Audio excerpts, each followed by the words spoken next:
This cup of tea, beloved by billions of people all over the world, tells a captivating tale of arts and culture, history and trade, revolution, and a forgotten case of corporate espionage.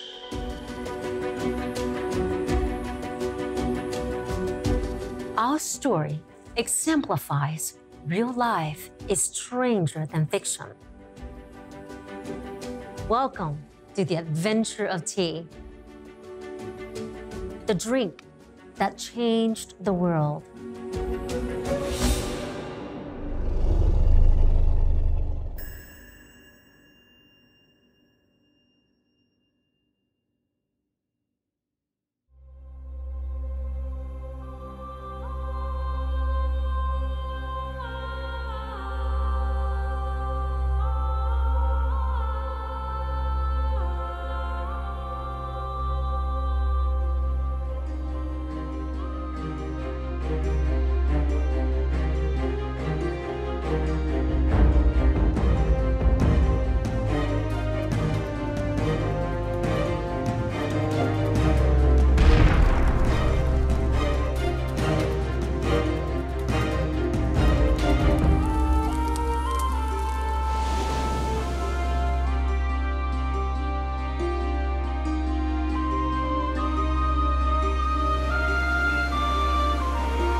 Crowned the mother of world's gardens, China has more plant species and botanical variety than any other temperate country.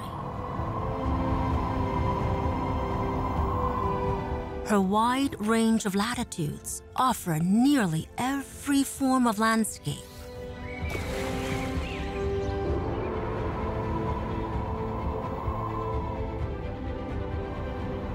Some are found nowhere else on Earth. Of the 32,000 species of vascular plants discovered so far, none shook up the world quite like this one. Camellia sinensis, or tea. The scientific name literally means Chinese tea.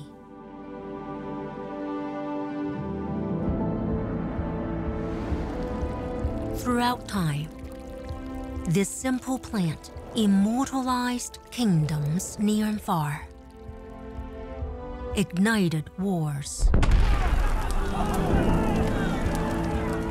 brought peace, and shaped world history.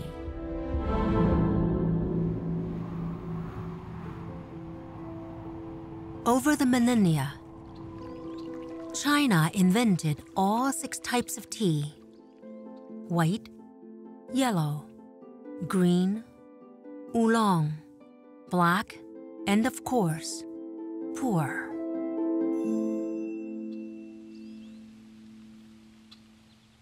Up until the mid-19th century, China was the only country on Earth that knew how to make tea. From cultivation, to manufacturing, to tasting.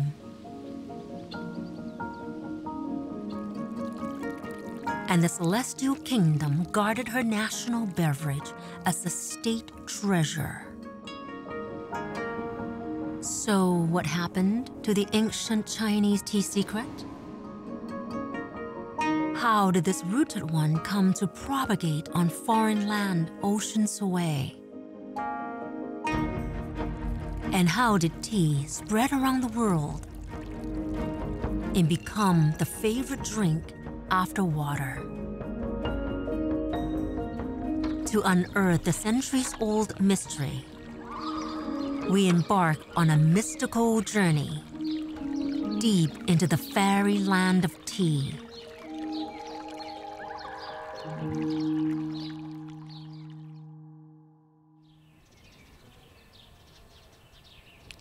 Wuyi山这个地方，好山好水，出了一颗特殊的好茶。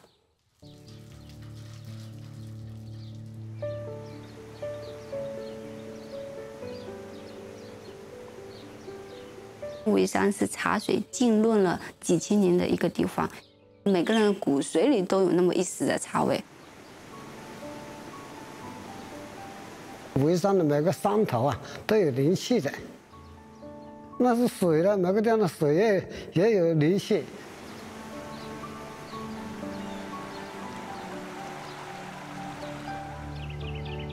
Wuyi was known as the great tea growing district. Tea is traditionally a social gathering. It's what lubricates the world.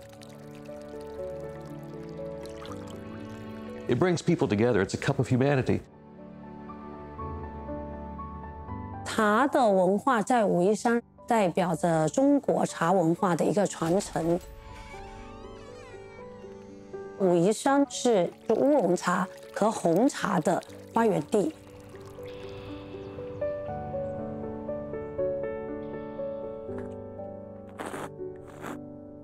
正山小种红茶是世界红茶的鼻祖，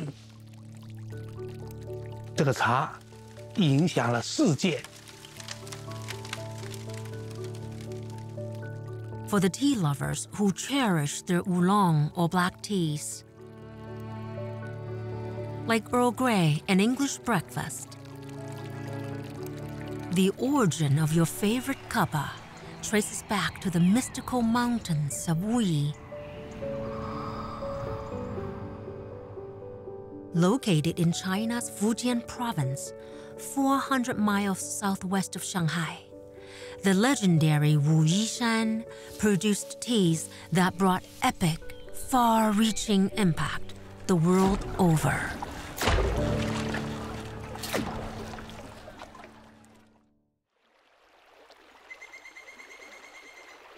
A land with abundant folklore, the classic romantic fable of the Maiden Rock,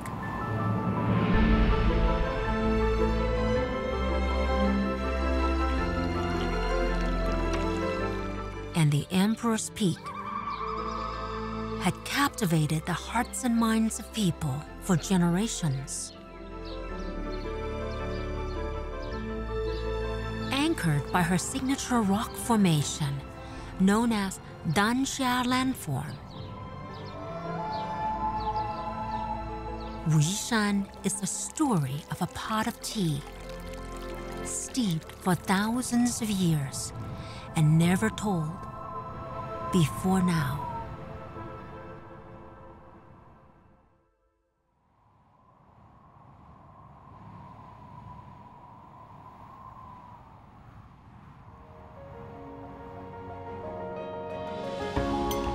Hong Kong, an island whose fate had been intertwined with the tea trade between two mighty empires, the Celestial Kingdom of China and the colonial powerhouse of Great Britain.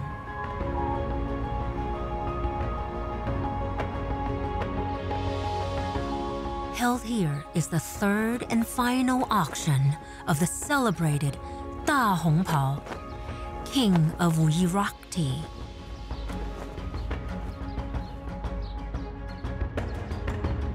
"20 grams of precious tea, the final harvest from the legendary Da Hongpao mother trees, grown in the Wuyi Mountains of Fujian province in China."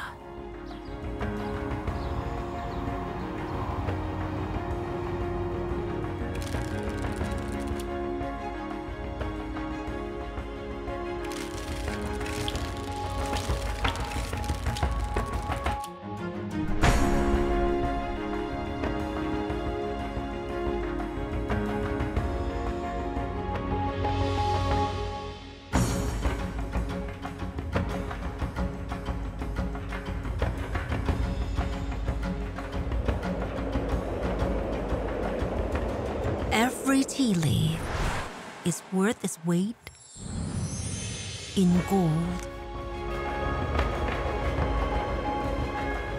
In fact, 75 times over.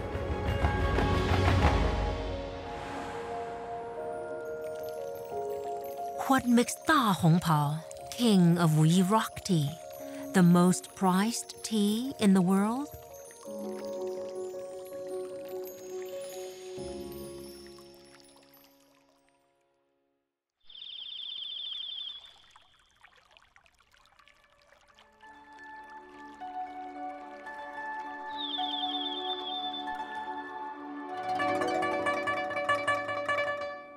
茶是另一种世界。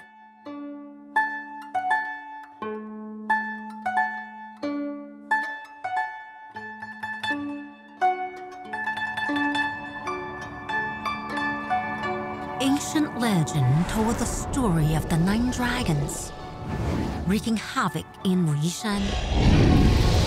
The mighty beasts destroyed crops and ruined lives. An immortal came to the rescue, waging a battle against the menacing dragons. The forces of light and darkness collided in a vortex of clouds. Thunder and lightning erupted. At long last, the divine warrior triumphed, reining in the 9 dragons one by one and turning them into giant stones. From then on, this place became known as Jiulongke, nest of the 9 dragons. To commemorate his victory, the immortal left a gift: 3 celestial tea trees clinging to the face of a giant cliff, deep inside the nest. It is said the trees emitted a red light, as if reflecting a perpetual sunset. An abbot discovered the glowing tea trees and sent his pet monkey to pick the leaves, since human hands could harm the tree spirit. Returning to the temple, the monk boiled the leaves for an ill scholar who was unable to travel to the capital for the imperial examination. In ancient China, the civil exam system was the rite of passage for scholars to become government officials, bringing honor to the family name.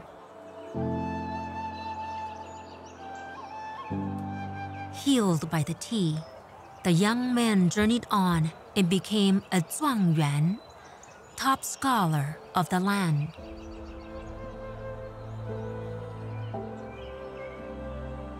In gratitude, the royal scholar returned to the temple to thank the monk and draped his imperial red robe onto the fabled tea trees.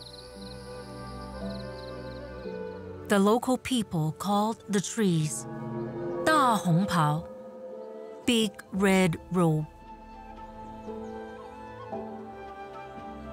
The Buddhist monastery, Tianxing Miao, Temple of Heaven Heart, earned the nickname Mother Temple.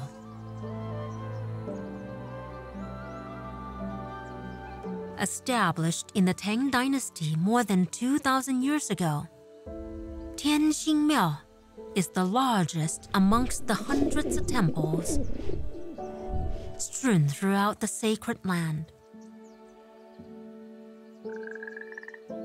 武夷山这个地方，儒释道三教能聚集在桌子上品杯茶，这就是因为茶的魅力。 It's said that monks first started cultivating tea in ancient China. 茶生长得好，但是做工也还要好。 The hard work of tea making is a path to spiritual enlightenment. Over the centuries, the monks at the Mother Temple invented a wide collection of exquisite teas. So fine, they were offered as tribute teas throughout successive dynasties.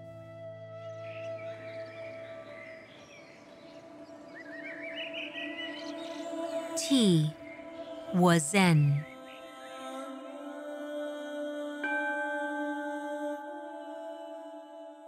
"禅"跟"茶"在我内心当中理解成一个字“静”，安静的静。Since the ancient time, the monks practiced the Zen tea ceremony, also known as Gong Fu Cha, a ritual of tranquility through tea. Gong Fu is an all-encompassing term to convey expertise and hard work to master a skill, rather than just martial arts as understood in the West.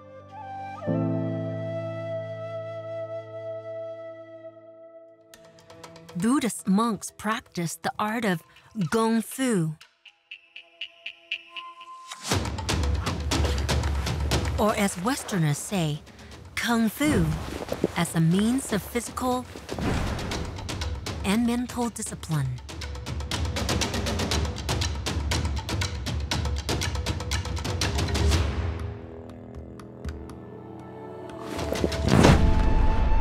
This ancient Zen tea ceremony is still in practice today.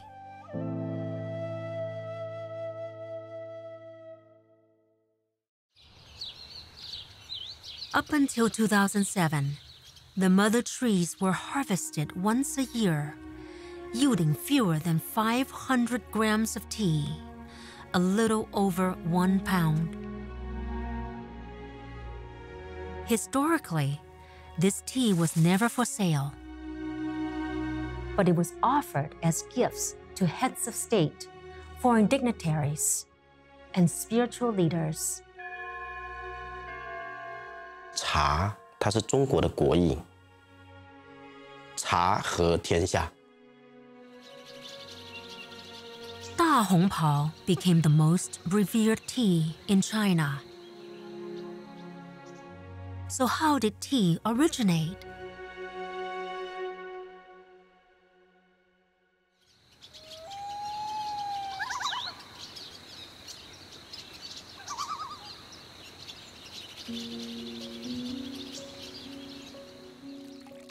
Tea is China's venerable antiquity, an integral part of her civilization. 中国人的茶渊源很长，几千年来，茶是一个和谐的物产。Tea is so ancient that it brews a mythical origin in China. Over 5,000 years ago, a divine emperor named Shenlong discovered tea growing in the wild. He then boiled them into a tonic and used it as medicine. The oldest tea plants grew in China's southwestern provinces of Yunnan and Sichuan, home of Pu'er, where tea drinking dates back to the Han Dynasty.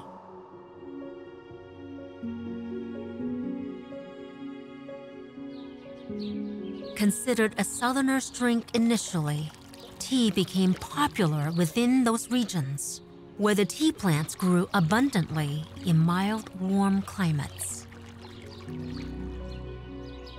The earliest record dated Wuyi rock tea more than 2,000 years ago, with ancient teaware excavated from the tomb of a local king. A Song Dynasty poem entitled Fine Leaves Chronicle by Shu Dongbo depicted the king tasting tea, a popular activity in the region. 这个地方自古以来产茶，我生长在茶叶世家，传承到我的手上24代。Tea remained a local specialty until the Grand Canal was completed in the early 7th century. connecting the southern regions with the capital in northern China. Tea spread from the monks to the literati and the elite, then rapidly filtered down to the general populace. By the Tang Dynasty, tea culture flourished into the golden era. Tea became China's national drink more than 1,000 years ago. Over 400 poems sprung up, and Wuyi rock tea played a starring role in arts and literature. The most famous Seven Cup by Lu Tong immortalized Wuyi tea, known as Rock's Milk, for its long-lasting 7 brews, each with subtle changes in taste and sensation. 由于它生长环境的优越性，以及制作工艺的精湛，所以武夷人茶呢，在历史以来就是我们中国的10大名茶。The stream of the 9 windings flowed the far-famed Wuyi rock tea to Japan, Russia, Arabia, and beyond. The Chinese character cha was adopted as the national standard word for tea. The pictograph means people amongst trees.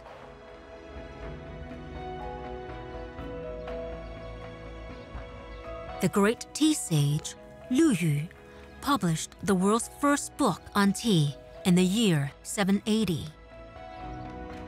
In his lifelong work, Cha Jing, Classic of Tea,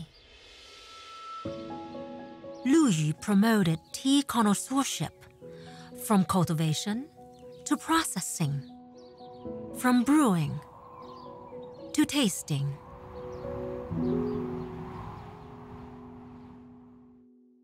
Lu Yu despised the Tang custom of making tea soup, using roasted ground-up dry tea from cake form and cooking it with ginger, scallions, and citrus peel. The patron saint of tea introduced Cha Dao, the way of tea, and the sacred nature of water, teaware, and utensils to properly serve tea. Lu Yu brought etiquette, sophistication, and a spirit to tea.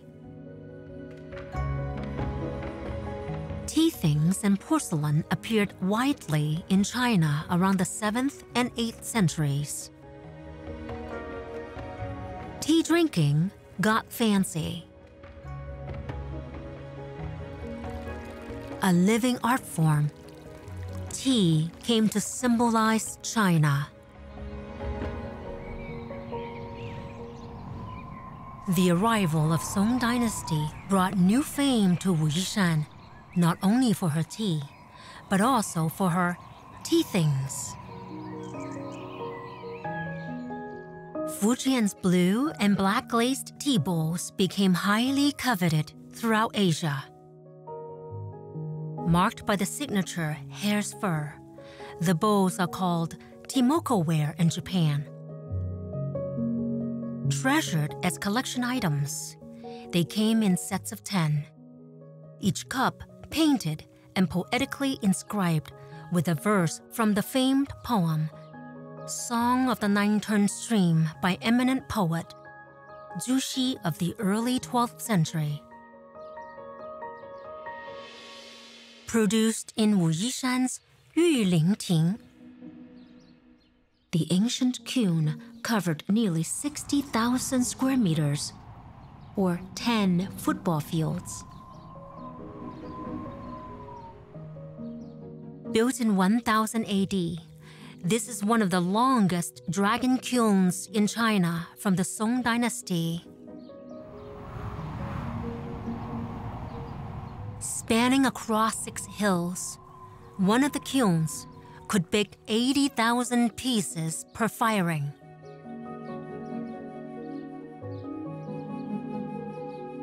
Today, only 5% of this ancient site has been excavated. Starting in the 10th century, whipped tea became fashionable in China. Still in cake form, tea was ground up, the powder infused in hot water, and whipped with a bamboo whisk. The national drink was stirred into a frothy new height. Wuyi rock tea rose to prominence. 从宋朝的时候开始，武夷岩茶就是作为皇宫的贡茶。The custom of gong cha, or tribute tea for emperors, dates back to the 2nd century. In Wuyishan, tea whipped up a new form of entertainment. To compete for the frothiest brew, local people held tea battles in homes and villages.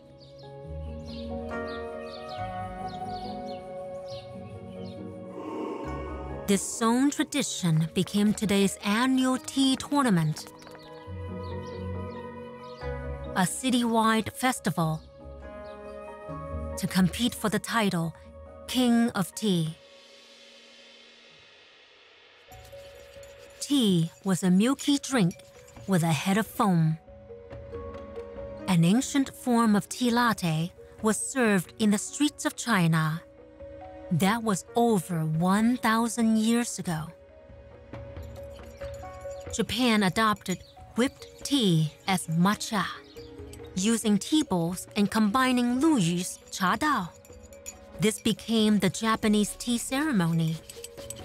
Cha no yu, meaning the way of tea in the early 1500s, and continues today. Japan also adopted the word cha, the Cantonese pronunciation for tea, similar to the Portuguese. While the Dutch, the British, and the French adopted de, tea in local Fujian dialect, where early tea trade began. Around the world today, tea is called a variation of either cha or de. 元代的时候，武夷山就设立了御茶园、贡茶制茶场所。Up until the end of the Yuan dynasty, all of the teas in China were in cake form.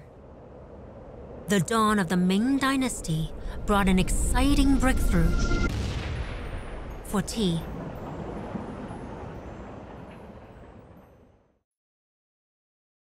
In 1391, the founding Ming Emperor, Hongwu, decreed that compressed tea cakes were no longer accepted as tribute teas.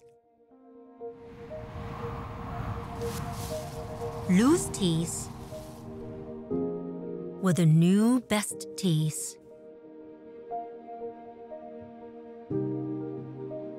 Steeping became the method of tea drinking. Fancy teapots joined the cadre of fancy tea things. The early 1500s brought popularity to using teapots in China. A century later, they would brew a new craze in Europe known as Bucharoware. The technique of adding overglazed pigments on porcelain was perfected in China during the Ming Dynasty, adding vibrant colors to tea things. The West would develop teapot envy 2 centuries later.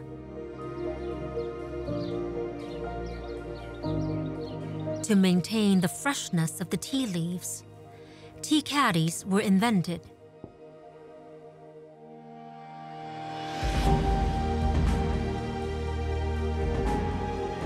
They became the new darlings of Chinese tea things.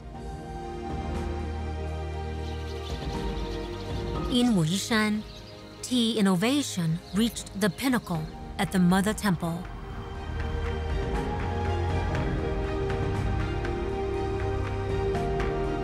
In 1646, the monks created a brand new category, oolong, a semi-fermented tea. The reputation for Wuyi rock tea soared near and far. In 1727, the Treaty of Kyakhta between the Qing and the Russian empires transformed the stream of the Nine Windings into a super tea waterway. 我们的万里茶道从我们武夷山的夏梅为起点，到了恰克图历经5000多公里，形成了我们最早的中国茶走向欧洲市场的一条大通道。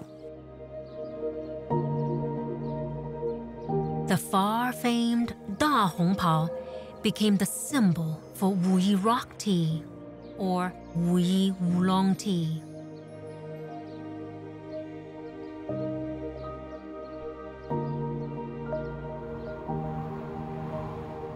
Oolong spread spiritually to Taiwan.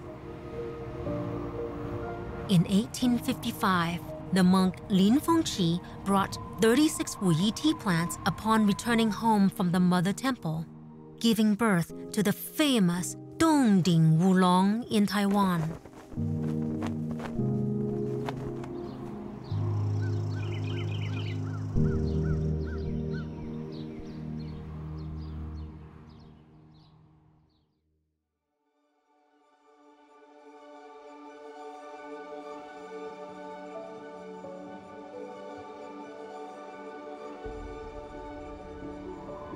There's a Chinese saying, 山高, 木多, 出好茶, high mountain, heavy mist, produce good tea. Situated along China's Greenbelt region, Wuyi is coveted for her pristine environment and rich biodiversity. Similar to wine, tea is all about terroir. Wuyi rock tea is famous for its signature characteristic, known as yan yun, or rock terroir.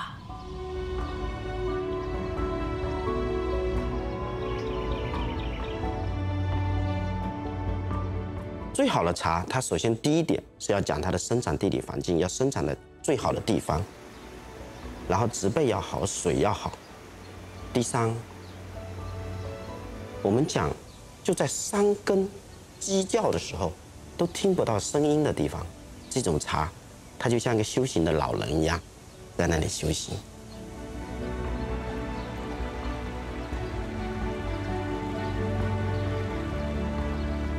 武夷山它是典型的丹霞地貌，形成了一些的坑涧。坑涧的地形呢，形成了阳光不是直射到茶树上，形成了一些漫射光的小气候。大红袍是武夷山10大名宠之一，灌木型的。我大红袍是中叶种，因为苗是靠扦插的。真正的大红袍是桂花香。其实武夷山有800多个品种的茶，在这个茶的过程中，同样的制作工艺，它做出来味道它是有差别的，所以它很特别。Wuyi makes 2 types of tea, black and oolong. The most famous oolong varietal is 大红袍。这个乌龙茶呢，发酵了3分红7分绿，既有红茶的特点，又有绿茶的特点。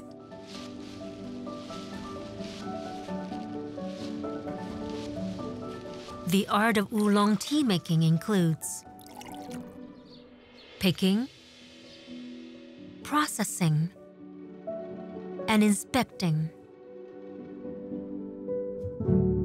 我是11代是做茶的我16岁就开始做茶了。首先第一个是采茶，茶要采得好。 Picking causes stress on the plant. A tea master, Shifu, knows the timing to commence harvest. In Wuyi, the most prized teas grow in rocks and inside the scenic area, covering 72 square kilometers or 18,000 acres.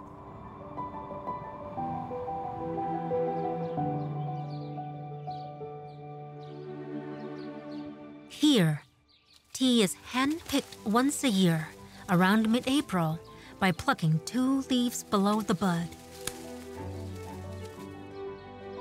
Outside this prime area, tea is picked twice a year.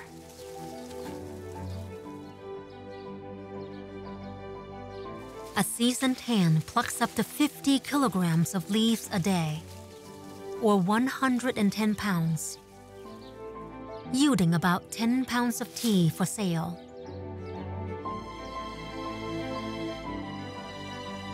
人要解读到这颗茶，知道它生长的这位置，我们应该怎样用什么样的方法来采摘它、爱护它、制作它。 The gathering of leaves triggers a series of non-stop interlocking steps. Oolong is the most complex in all of tea making.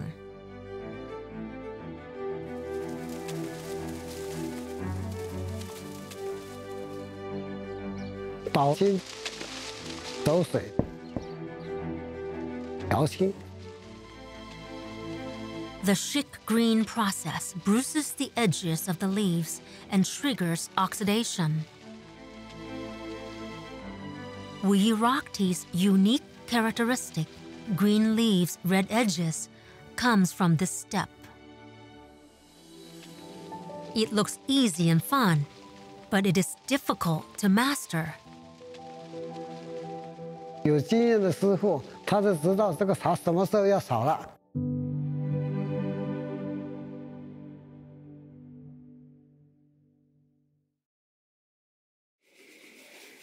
It is believed tea making is a discipline for the tea leaves, as well as for the tea master.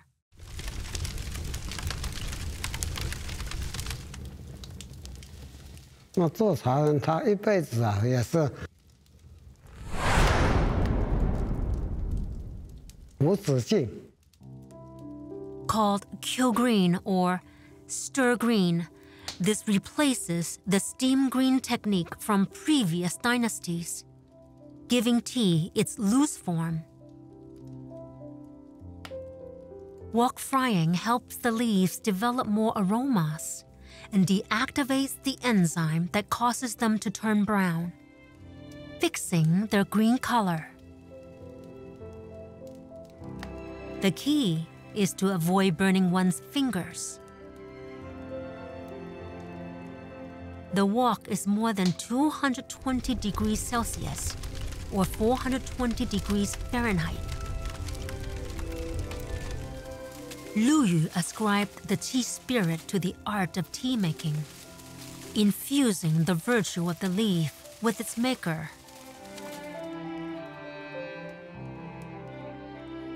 Traditional values such as hard work, respect, and sacrifice are imbued into tea. 茶要做好，那人的心态要好，人品要好，人品好了才做得到好茶。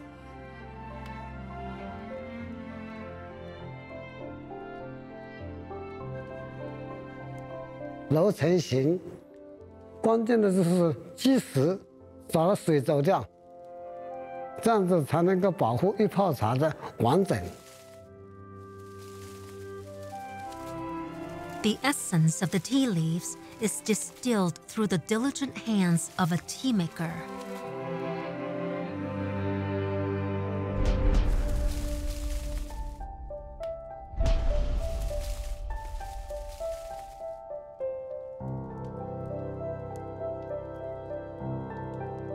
父亲那一代人，他做茶是为了生活，但我们这一代人是为了梦想跟情怀在做茶的。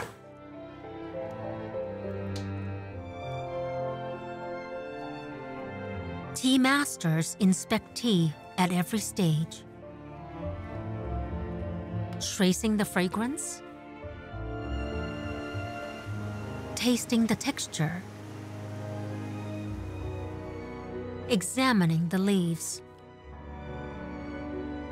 Inspection is an art form. 我们前辈做茶从到现在，它是环环都重要。小心加小心，马虎不得。学到老，做到老。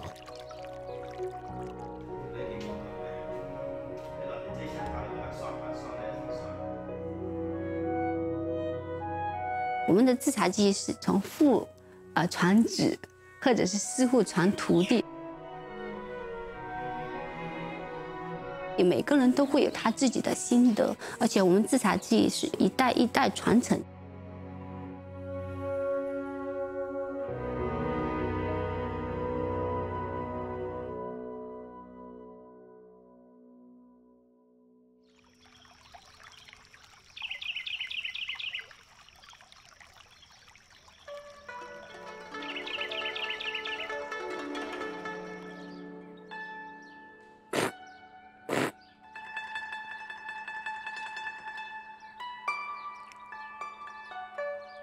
刚才我那个审评就是能喝出它等级来的，就这泡茶通过我这种啜茶的方式，在舌尖上翻滚，滋味、香型、级别、优点、缺点，在我这种喝的过程中，它都在我的舌面上体现出来了。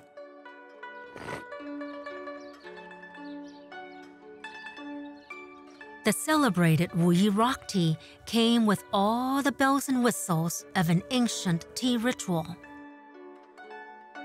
The Gongfu Cha ceremony leads the connoisseurs on a tasting journey.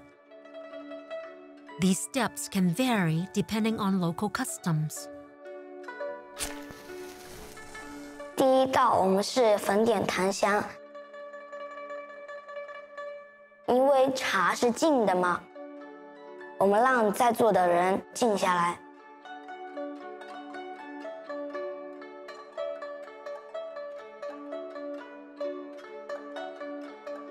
第二道叶加稠冰，展示我们今天要泡的茶。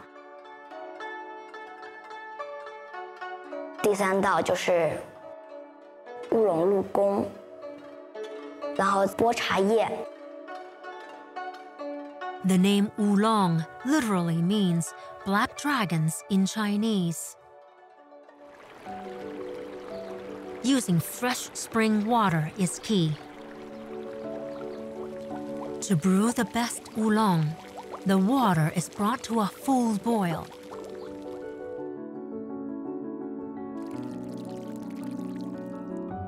温炭茶壶。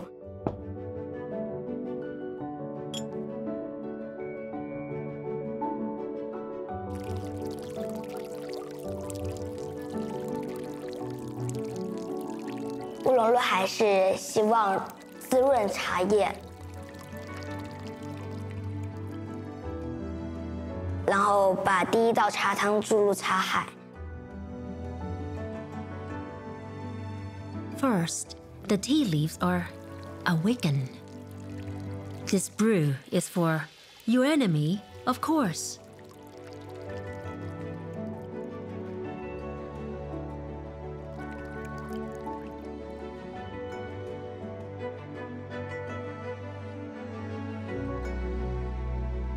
后来就是著名的高山流水。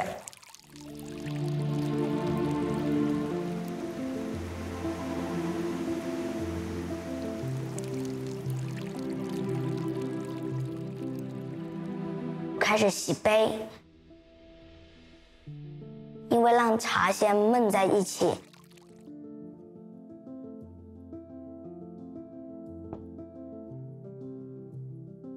关公巡城韩信点兵，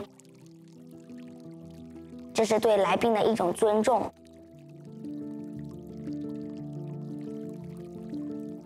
Chinese drink tea pure, without adding sugar, milk, or cream.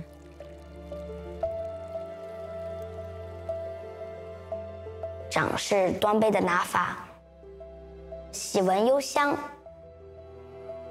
闻香然后鉴赏汤色。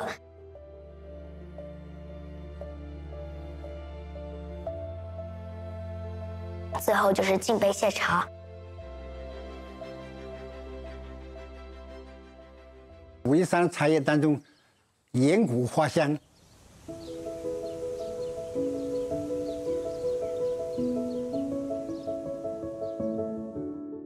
在品这口茶的时候啊，我们的舌苔，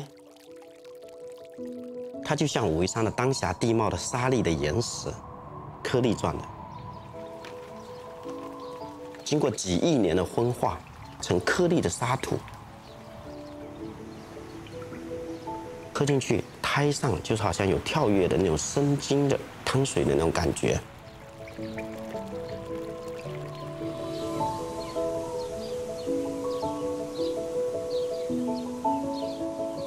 它岩石上所渗透出来的水，我觉得就是它的岩谷里面所渗透出来的这种汁。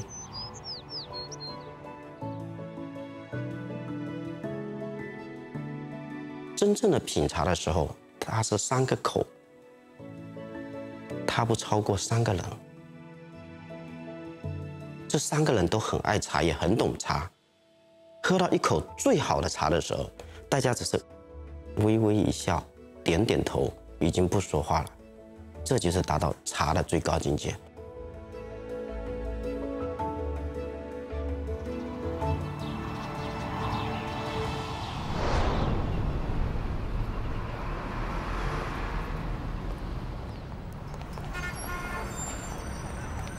Some of my favorite experiences with tea in the world, drinking tea with the tea makers. And even if I can't speak the language, when we as tea people come together, we can share a cup of tea and immediately we are communicating with each other. We don't have to speak a language because we are speaking the language of tea.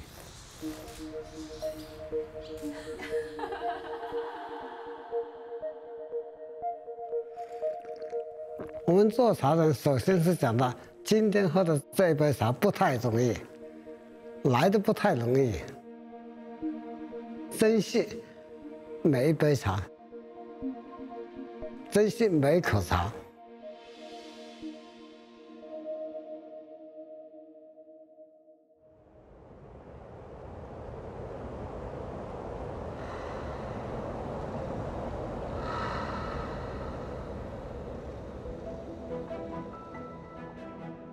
Around the mid-1500s, in a village deep in the misty mountains, an accidental invention rocketed Wuyi onto the world stage and brought a gold rush for Chinese tea and set hearts on fire. 这杯茶做了24代，大概在450多年前，一个偶然的机会下，我的祖先发现山上采下来的茶青的原料已经变坏了。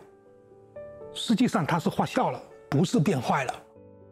当时不知道，就给这个茶放到锅里去炒、去揉，就烘焙一干燥，黑黑的颜色，泡在杯里面呢，红红的汤。Historically, Wuyi rock tea had been prized for its translucent quality and goldish color. Between the dark tea soup and the smoky aroma, this was undesirable to Chinese drinkers. 心里想，这下坏了，那怎么办？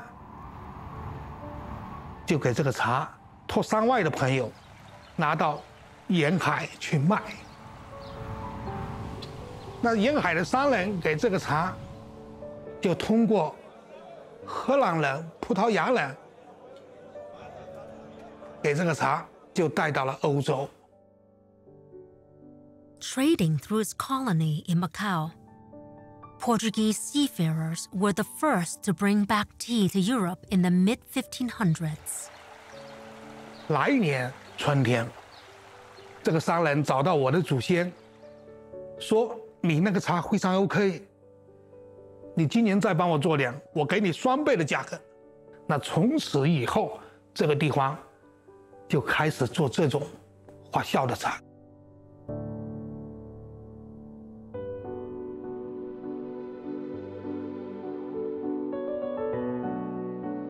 就越做越多，越做越好。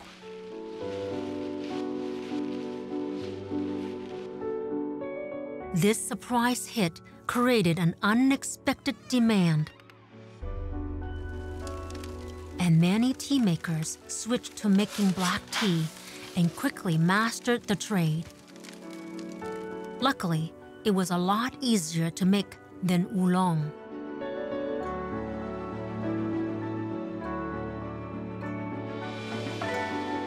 那呢，这个茶呢，在海外呢，就越来越受人喜欢。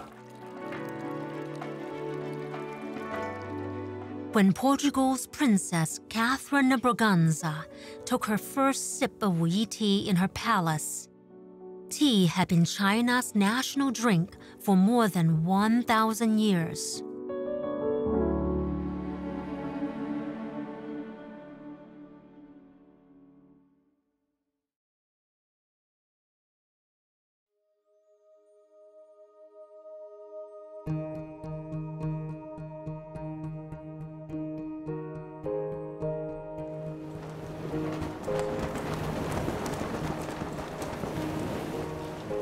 Organized European tea trade began.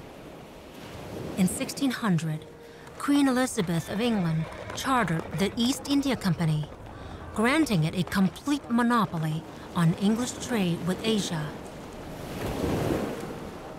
But the tea trade was dominated by the Dutch East India Company, the world's first publicly listed company in 1602.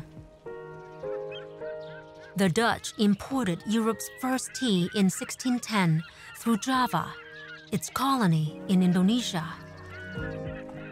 But the very first tea in America happened in 1647, even before they had tea in London. The Dutch East India Company was bringing tea into what is Lower Manhattan because Peter Stuyvesant was the new governor of that Dutch colony there. And with him, he brought tea a full 11 years before there was an advertisement for tea in London. Initially, tea was sold through pharmacies as medicine in Europe. The tea that came in the mid-1600s was very, very expensive and could only be afforded by the most wealthy people. Even though Europeans were enamored with the drink, tea was shrouded in mystery. 那贸易商不知道这个茶叫什么，我们当地人告诉他，我们叫乌达，乌达就是黑色的意思。Somehow, the word Wuyi became Wuyi. And I often say it's because sailors, as they made their trip from Canton to London, drank a lot of rum. Along the southern coast of China, Canton played a significant role in the tea trade. It became China's only trading port with Westerners in 1757, when the emperor sealed all other ports in response to a British attempt to expand trade deeper into China. As they got to London, they forgot that it was Wuyi, and somehow it became Buhi, a little tipsy. So that's how the name Bohi became the common term for it, black tea.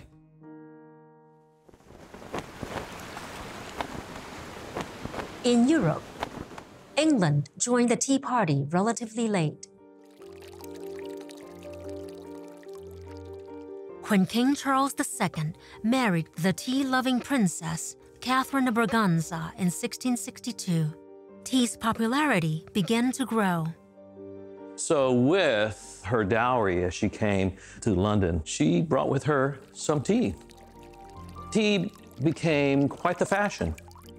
Problem being that it was only the Dutch East India Company that was bringing tea over. So in order for the British East India Company to give the new bride a gift, they had to go to the Dutch East India Company to buy their tea, which is very humiliating. In 1669, without direct access to China, the British East India Company imported its first Chinese tea through Java. The order was for 140 pounds of tea. 15 years later, the company was finally granted a trading post alongside other foreigners in Canton. By 1730, over 1 million pounds of Chinese tea were imported. Tea took the British Empire by storm.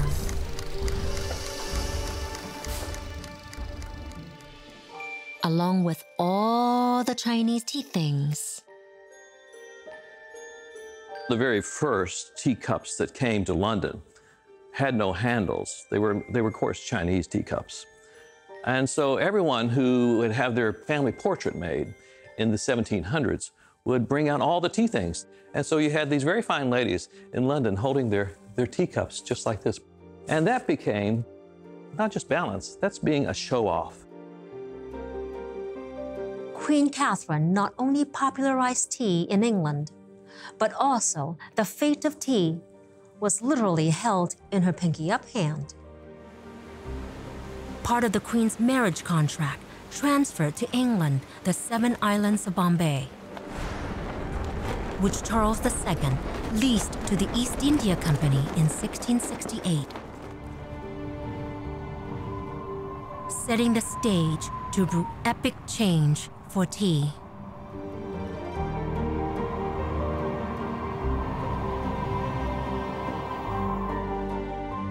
By 1750, tea had become the most popular drink throughout Britain, outselling even beer. The English addiction to the divine beverage proved to have powerful consequences all over the world.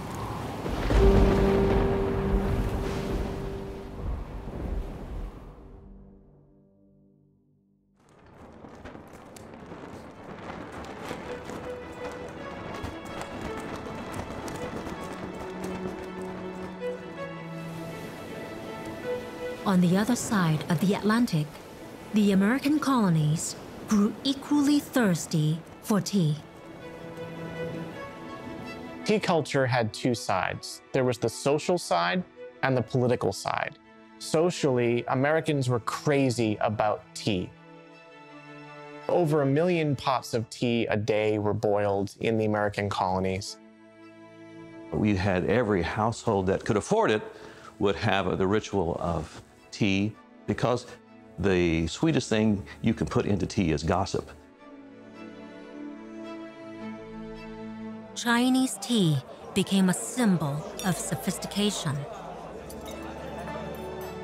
Exquisite Chinese porcelain, like the classic blue and white and those made in Qingdezhen, inspired the start of the European porcelain industry. Meissen in Germany in 1710, followed by Sèvres in France, Minton in England, and many more. And tea things sprouted from around the world in every shape, size, and color.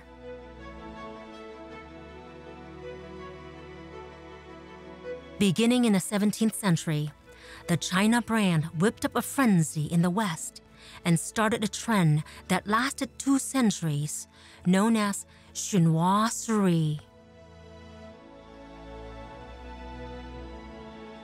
Any well-respected man, if he was not married, had to have a tea set in order to attract a suitable wife. So our very first president, George Washington, sent off a request to China to have a set of tea things made for him.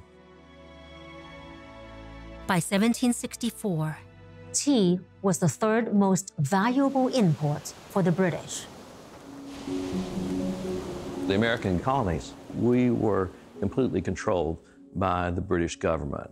There had to be taxes levied, to the point where George III said, tax the ladies of Boston whatever you want. They will never give it up. In response to protests, the British Parliament abolished all import duties in 1770, except for the most important, the tea tax. 3 years later, on May 10, 1773, the Tea Act granted the East India Company a monopoly on tea sales. It pretty much was the straw that broke the camel's back. We were smuggling in Dutch tea to avoid having to pay for the taxed East India tea. So on December 16, 1773, Bostonians were assembled here, trying to decide what to do about the tea that was aboard the 3 ships in Boston Harbor. Several of the men assembled decided they would take this into their own hands. And thus was launched that evening what we know now as the Boston Tea Party. 340 chests of East India Company tea were destroyed in Boston Harbor. There was Bohea, Kanju, and Souchong were the black teas, and then Singlo and Hyson were the 2 green teas. Every chest of tea came from China. 2/3 were from Wuyi. In 18th century currency, that was about 10,000 pounds sterling. Today, that would be about $1.5 million in American currency. It was a very, very expensive loss to the East India Company, and it was quite the shock to the English Treasury as well. The Robinson's tea chest, made in Canton, is the last surviving artifact from this momentous event. 234箱包黑武夷茶倒到海里面去，影响了英国，影响了世界，政商小种红茶，引发了美国的独立战争。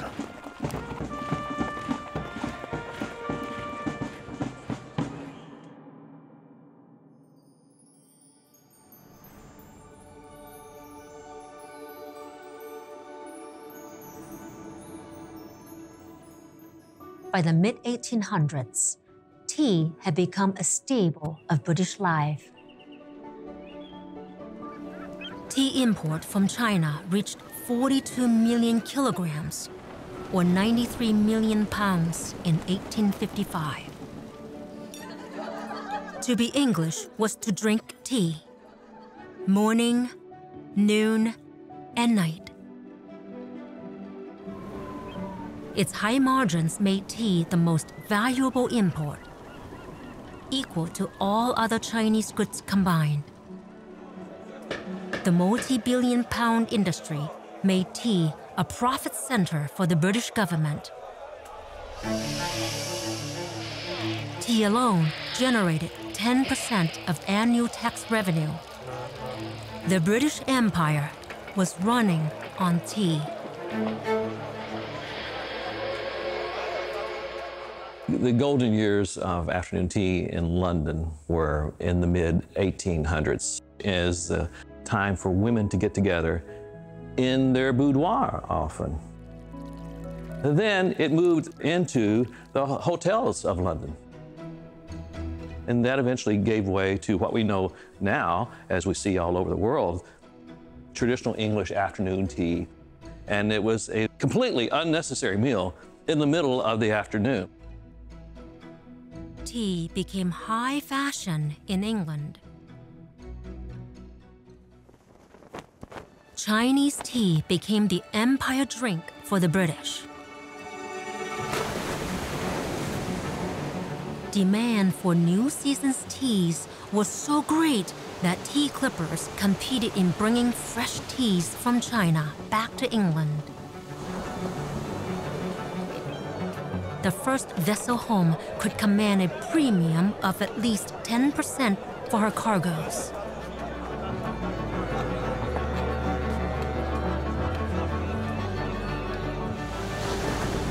The Great Tea Race of 1866 pitted 16 tea clippers in the competition. Starting from Fuzhou's pagoda anchorage to England. After 99 days and crossing 16,000 miles of open ocean, 2 clippers sailed for London docks on the same tide. Taiping, carrying 1.1 million pounds of tea, docked 28 minutes earlier than her arch-rival, Ariel. It was a maritime spectacle.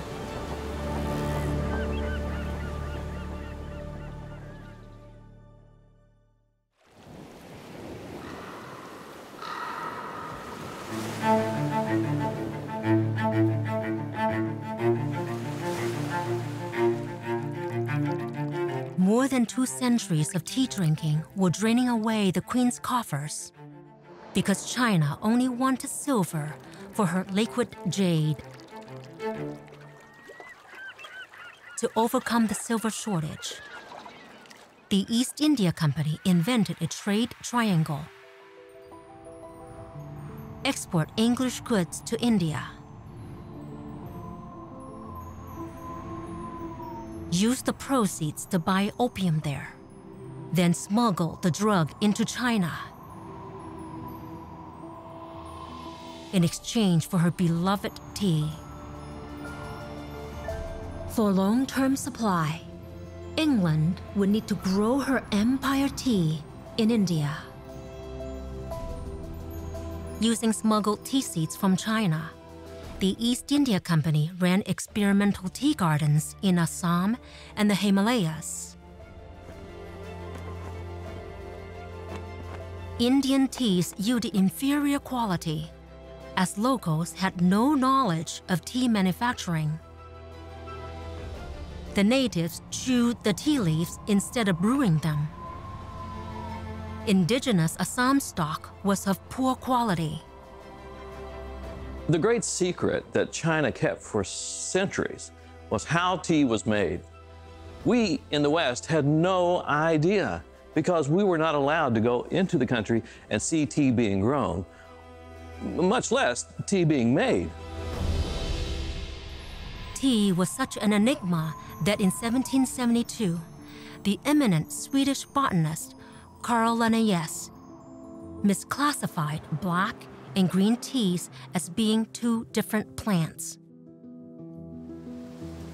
Even though tea was still a mystery, it became clear extreme measures were needed if England wanted to fill her teacup with fine teas grown in India. Eventually, the British smuggling of opium for tea trade exploded into the First Opium War in 1839.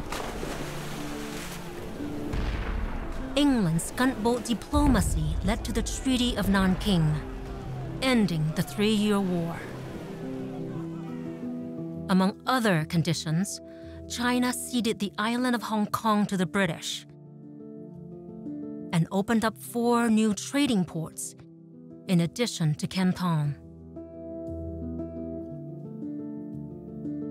This crack of opening cast a ray of hope to germinate an old seed. To make Indian tea a success, the East India Company would need to hack the ancient Chinese tea secret.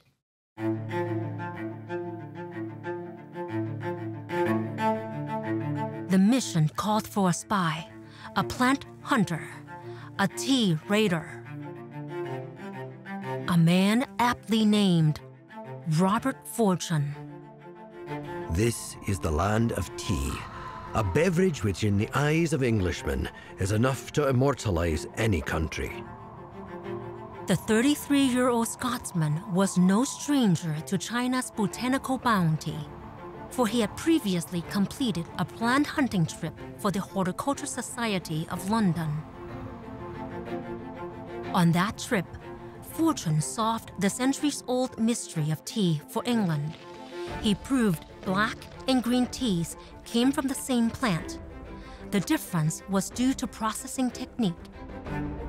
I was deputed by the East India Company to proceed to China for the purpose of obtaining the finest varieties of the tea plant, as well as native manufacturers for the government tea plantations in the Himalayas. The company paid Fortune £500 per annum for 3 years, quadrupling his salary at the time. Industrial espionage was dangerous. To further entice Fortune, the company sweetened its offer. Anything he brought back from China, other than tea, was his to profit. On the 14th of August 1848, the Peninsular and Oriental Company's steamship Braganza dropped her anchor in the Bay of Hong Kong. Fortune traveled north to Shanghai, used it as his base, and made his way to the finest black and green tea districts through rivers and canals. As I went far inland, my object in coming thus far north was to obtain seeds and plants of the tea shrub. To infiltrate inland beyond the treaty ports, the tea spy took on a disguise. My servants now procured me a Chinese dress and had the tail which I had worn in former years nicely dressed by the barber. Posing as a high-level official from Tartary outside the Great Wall, the acting Chinaman spoke pidgin Chinese and hired Chinese servants who became his mouth and ears. After a failed attempt, Fortune was determined to get to the heart of tea.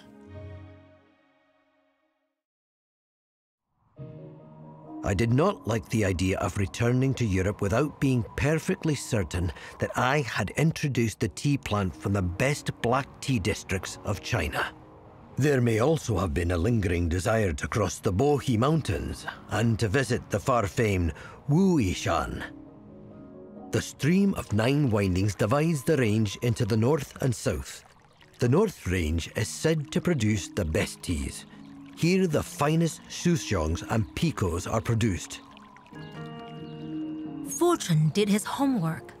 The finest souchongs come from this pristine region, covering more than 500 square kilometers or 140,000 acres.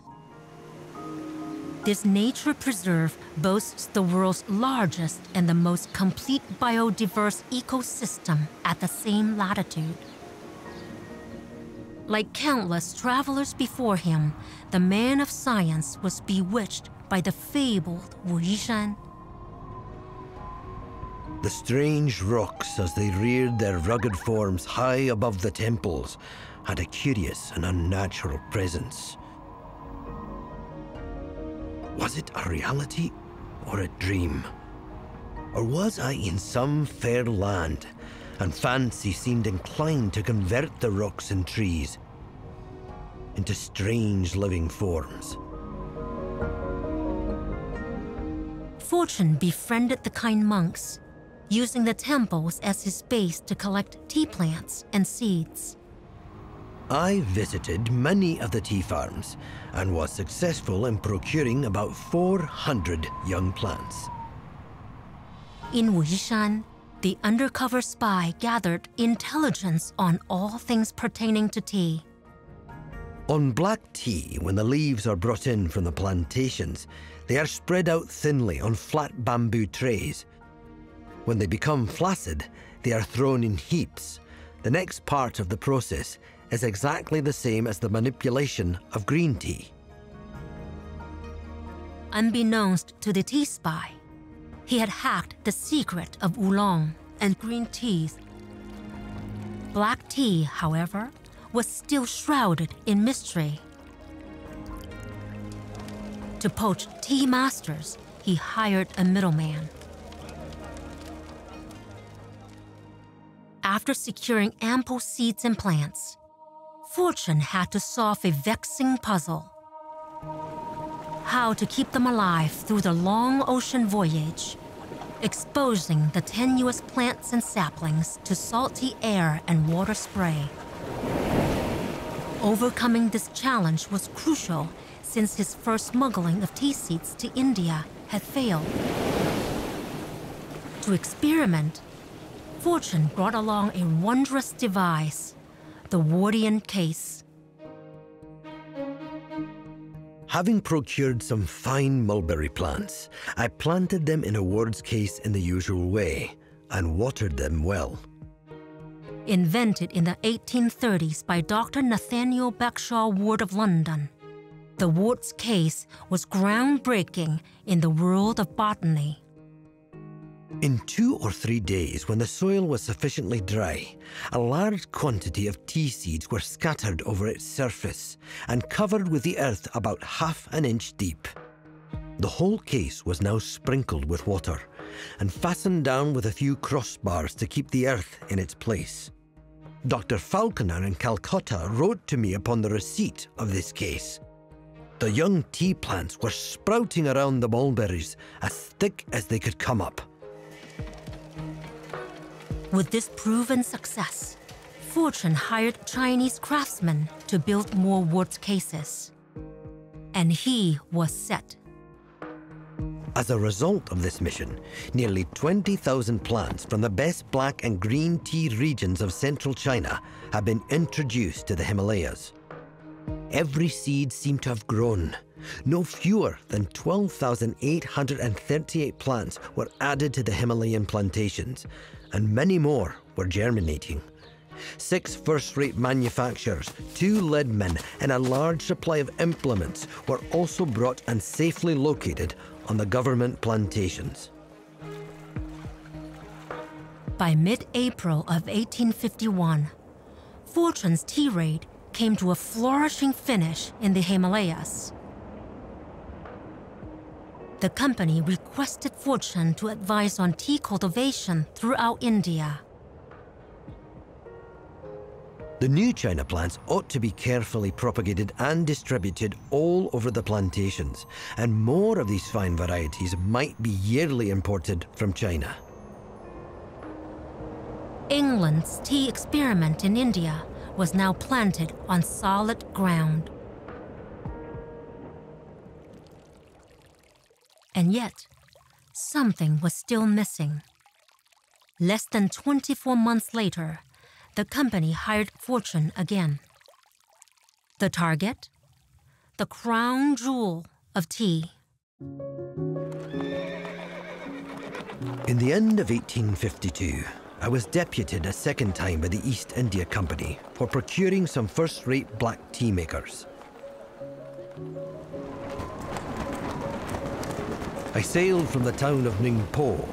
On my arrival, I started immediately for the tea districts in the interior. The Super Tea Raider moved at warp speed. Everything was according to my wishes. A large number of Ward's cases were now ready. Fortune mobilized his far-flung network of local influencers to poach black tea masters. 8 men, natives of Fukien, well acquainted with the method of making the finest teas of the Great Bohi Mountains, as well as those from Kiangsi, were shipped in the steamer Chuson for Calcutta. They all arrived in safety in the Himalayas on the 10th of August, 1855. No fewer than 23,892 tea plants now growing on the Himalayas.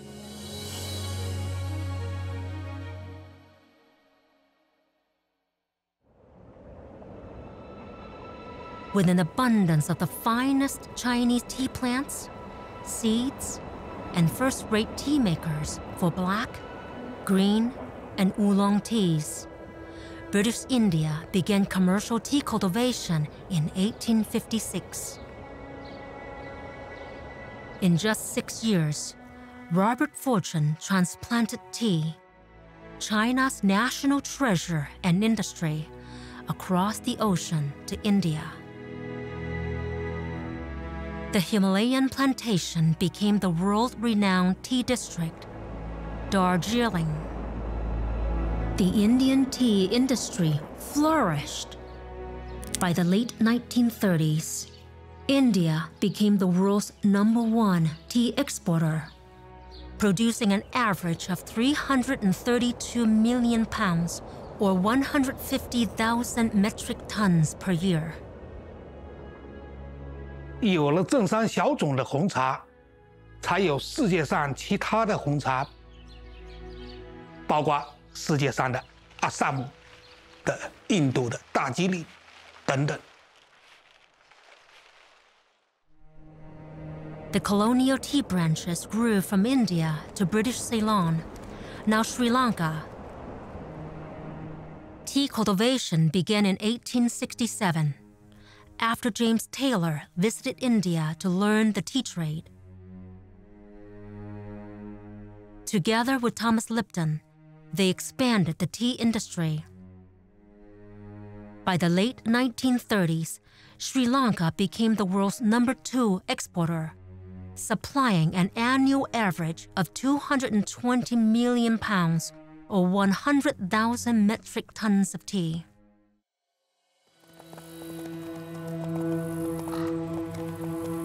In Africa, the British started commercial tea cultivation in Kenya in 1924. The country has become a major producer of black tea.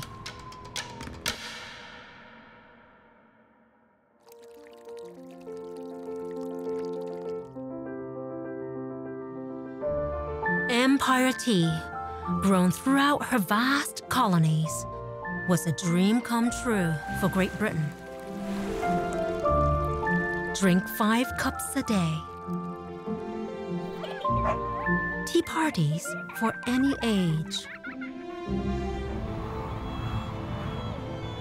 Today, around the world, tea is the most popular drink after water.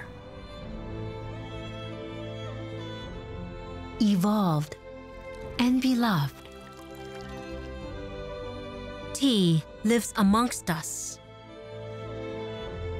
There's something about tea that makes you more human. It's the cup of humanity. And all of us who are in the world of tea and who love tea, we talk about tea as a way. The Tao of tea is. 我这一生的梦想非常简单，我的祖先做了300多年的茶，我是让我的后人这样再做几百年。 这就是我一生的梦想要做的事情。武夷茶文化影响了我们世界的格局。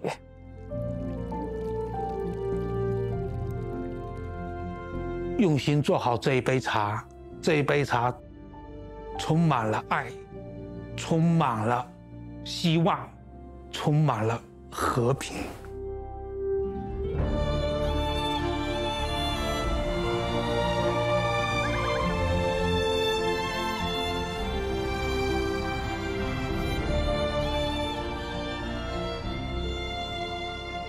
珍惜每一杯茶，珍惜每一口茶。 Camellia sinensis. This is the drink of humanity.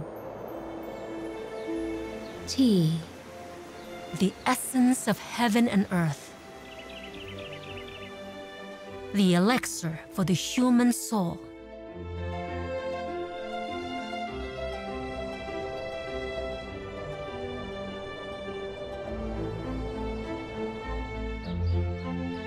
This rooted one, humble,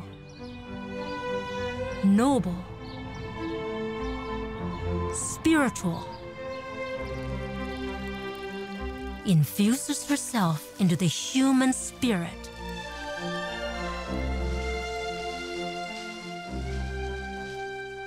transforming into a simple drink, connecting us, energizing us, flowing through borders,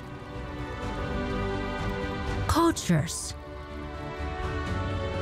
and religions. For all the tea in the world, Wuyi, she is the heart of tea.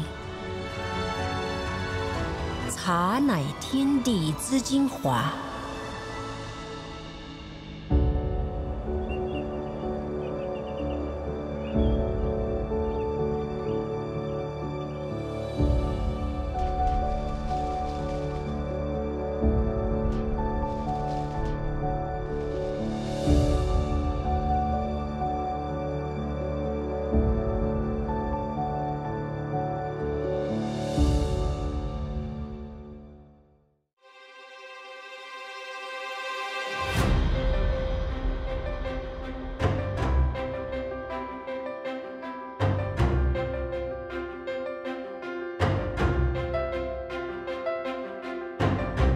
Lạp sền su xuống.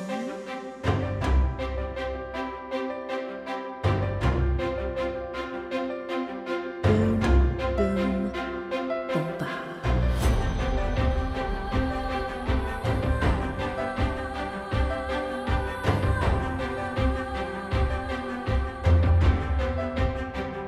Iron Buddha.